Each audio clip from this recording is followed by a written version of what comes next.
Saudara, Bawaslu menerima sejumlah pelanggaran pemilu yang terjadi di masa kampanye di sejumlah daerah, mulai dari ketidaknetralan ASN hingga dugaan kampanye hitam.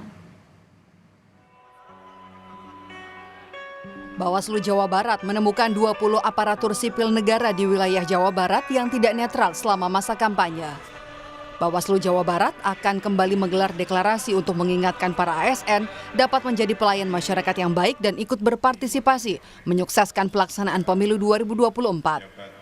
PJ Gubernur Jawa Barat B. Mahmudin juga mengatakan ASN untuk bersikap netral dalam melaksanakan tugas sebagai abdi negara. Ini permintaan dari Bawaslu, hanya penguatan saja. Enggak, ya kalau di kami sih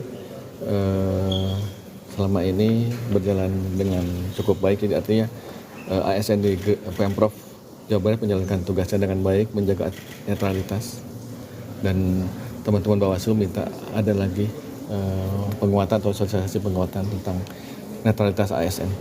Ketua Bawaslu Jawa Barat menyebut dari total kasus pelanggaran netralitas ASN, 8 diantaranya sudah selesai diproses oleh Bawaslu Jabar.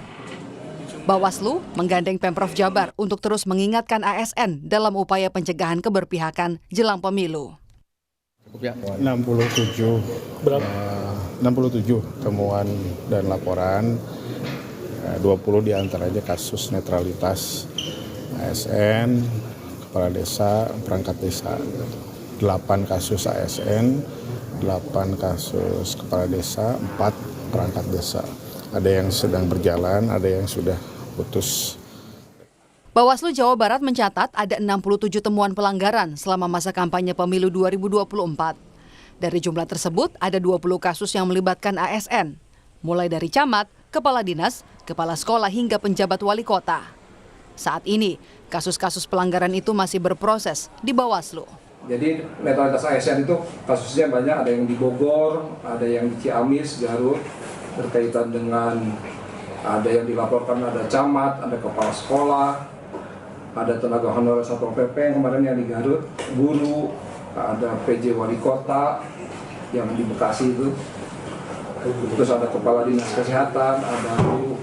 Nah, dari 9 proses itu, sebagian besar direkomendasikan kepada KSR, ada yang direkomendasikan kepada pejabat kepegawaian setempat, dan ada juga yang memang tidak terbukti pelanggarannya. Sementara itu, di Denpasar, Bali, Bawaslu Provinsi Bali menerima laporan dugaan ujaran kebencian saat kampanye. Ada 3 laporan dugaan kampanye hitam yang terdiri dari 2 laporan yang sudah dilakukan kajian awal dan 1 laporan masih dikaji di rapat pleno. Berkaitan dengan dugaan pelanggaran pemilu itu tentang black campaign juga, isu SARA, saat ini kami sedang lakukan kajian. Dan kami belum bisa sampaikan hasilnya, ya karena hari ini kami kaji dan besok kami akan rapat pleno untuk menetapkan atau menentukan apakah laporan itu memenuhi formil material. Bawaslu mengimbau agar seluruh pihak bisa mematuhi aturan kampanye yang dimuat dalam Undang-Undang Nomor 7 Tahun 2017.